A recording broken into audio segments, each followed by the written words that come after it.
வக்ரதுண்ட மகாகாய சூரியகோடி சமப்பிரப அவிக்னம் குருமே தேவ சர்வகாரியேஷு சர்வதா.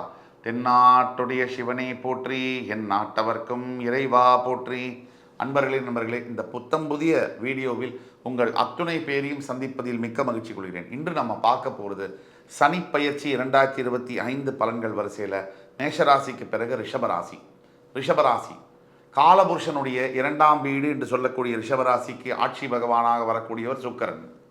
இங்கே கிருத்திகை, ரோகிணி, மிருகசீரிடம் 3 நட்சத்திரங்கள் வருது. இந்த ரிஷபராசியில் ஒரு ஸ்பெஷாலிட்டி என்னன்னு சொன்னால், ரிஷபராசிக்கு இந்த சனிப்பயிற்சி பலன்கள் 2025 மிகவும் மிகவும் சாதகமாக இருக்குது. அப்படிங்கிறத எப்படி சாதகமாக இருக்குது, என்னெல்லாம் நல்ல பலன்கள் அப்படிங்கிறத விவரமாக நம்ம இந்த வீடியோ ஃபுல்லாக பார்ப்போம். ஏதாவது பிரச்சனை இருந்ததுன்னா அது எந்த பிரச்சனையாக இருக்க முடியும், நம்ம என்ன தீர்வுகளை செய்யணும் அப்படிங்கிறத பற்றியும் நம்ம விரிவாக பார்க்கலாம். ரிஷபராசிக்குடைய தத்துவம் என்பது ரொம்ப பெரிய தத்துவம்.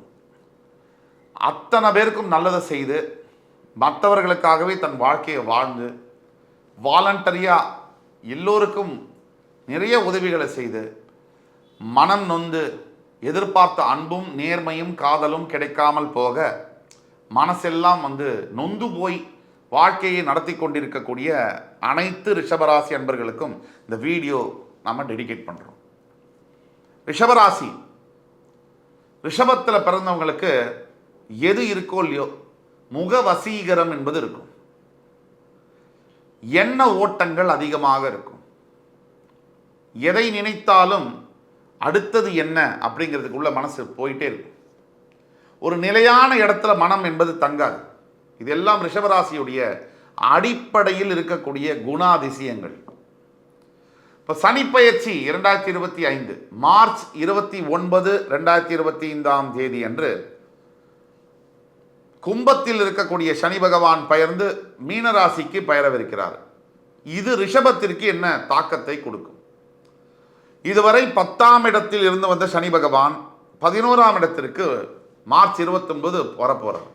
சனி பயிற்சியை பொறுத்த வரைக்கும் எந்த பயிற்சிக்கும் இல்லாத சில விசேஷங்கள் உண்டு. சனி பகவான் மட்டும் ஒரு முழு பாவ கிரகம்.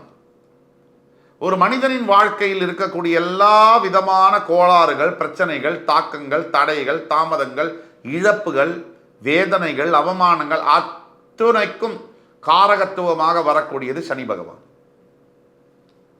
இந்த சனி பகவான் 10ஆம் இடத்தில், அதாவது சுக்கிரன் உங்களுடைய ராசிநாதனுக்கு வேண்டிய உற்ற நண்பர்.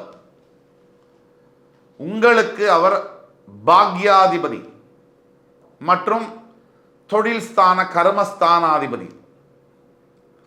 இதுவரை உங்களுடைய 10ஆம் இடத்தில் இருந்து வந்த சனி பகவான் 11ஆம் இடத்திற்கு வரப்போகிறார். ஸ்திர ராசியான நீங்கள் 3ஆம் இடத்திற்கும் 8ஆம் இடத்திற்கும் உடைய கிரகங்கள் மாரகாதிபதியாகவும் 9ஆம் இடத்திற்கு உடைய சனி பகவான் பாதகாதிபதியாகவும் இருந்தாலும் கூட 3, 6, 11, 12, அதாவது ராசியின் 3, 6, 11, 12ஆம் இடங்களில் வரக்கூடிய சனி பகவான் மிகப்பெரிய யோகங்களை தர கடமைப்பட்டவராக மாறுகிறார். இதுல முக்கியமானது இந்த 11ஆம் இடம். அன்டவுட்டட்லி சனி 11ஆம் வீட்டில் இருக்கார் அப்படின்னா, கோச்சார ரீதியாக, கோச்சாரம்னா இப்போ இருக்கக்கூடிய கோள்கள், பிளானட் சாரம் மூமெண்ட், இப்போ இருக்கக்கூடிய பிளானட்டரி மூமெண்ட்டை தான் கோச்சாரம்னு சொல்றோம். இந்த கோச்சார ரீதியாக இருக்கக்கூடிய சனி பகவான் 11ஆம் வீட்டிலிருந்து 12ஆம் வீட்டிற்கு வந்தால் ஒரு பலன். அதுவே 10ஆம் வீட்டிலிருந்து 11ஆம் வீடு போகும்போது அதீத ராஜயோக பலன்களை செய்ய கடமைப்பட்டவர். தவிர உங்க ராசிக்கு வேற வேண்டப்பட்டவர். 12 ராசியில சனிப்பயிற்சி பலன்கள் யாருக்கு ஃபேவரபிளா இருக்கோ இல்லையோ, உங்களுக்கு டு த எக்ஸ்ட்ரீம் ஃபேவரபிளா இருக்கு. இதுதான் உண்மை. எப்படி அது எக்ஸ்ட்ரீம் ஃபேவரபிளா இருக்கு? முதல் பாயிண்ட், கடந்த 2.5 வருஷம் அவர் உங்களோட 9ஆம் வீட்டிலிருந்து 10ஆம் வீட்டுக்கு வந்ததுலேருந்து கடந்த 2.5 வருஷம் உங்களை வேலை சம்பந்தப்பட்ட விஷயங்கள், ஆஃபீஸ்லேயே இருக்கட்டும், பிஸ்னஸ் பண்ணக்கூடிய விஷயங்களாக இருக்கட்டும்.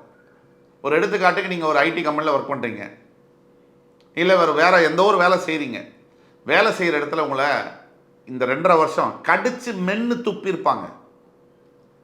அவ்வளவு பிரச்சனைகளை நீங்கள் சந்திச்சிருப்பீங்க. இது வரைக்கும் இல்லாத அளவுக்கு. சரி, ஒரு வியாபாரம் செய்கிறீங்க, நம்ம பேசுகிற மாதிரி ரியல் எஸ்டேட் வியாபாரம், ஹோட்டல் தொழில்கள், விவசாயம் சார்ந்த தொழில்கள், ரியல் எஸ்டேட் புரோக்கர்ஸாக, அரசியலில் தலைவர்களாக, காவல்துறையில், மருத்துவத்துறையில் இதெல்லாம் வேலை செய்கிறீங்க. இப்போ கடந்த 2.5 வருஷம் உங்களுக்கு எப்படி இருந்திருக்கும்னா நரக வேதனை. உள்ளே போகவும் முடியல, வெளியே வரவும் முடியல. சரி, இதோட இந்த பிஸ்னஸை விட்டுடலாம், வேலையை விட்டுடலாம், அதுவும் பண்ண முடியல.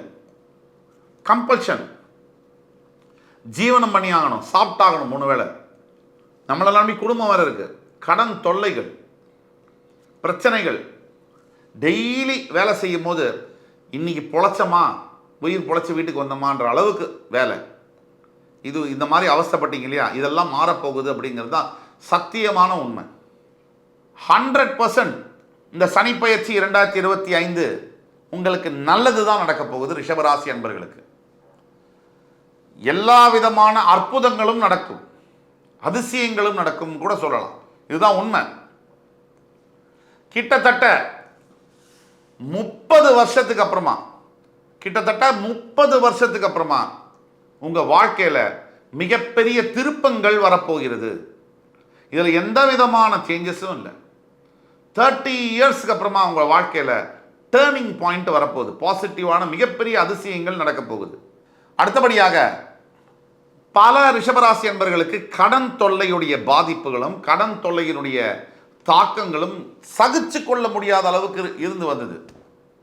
இப்போ அந்த கடன் தொல்லையிலிருந்து விடுபடக்கூடிய சிக்னல் இப்போ 6 மாதம் இருக்கு இன்னும் சனிப்பெயர்ச்சிக்கு. இருந்தாலும் இப்போவே நல்ல விஷயங்கள் நடக்க தொடங்கும். அக்டோபர் மாதத்துலேருந்தே உங்களுக்கு வாழ்க்கையில் திருப்பங்கள் தெரியும், நல்லது நடக்கிறதுக்கு ஆரம்பிக்கும்.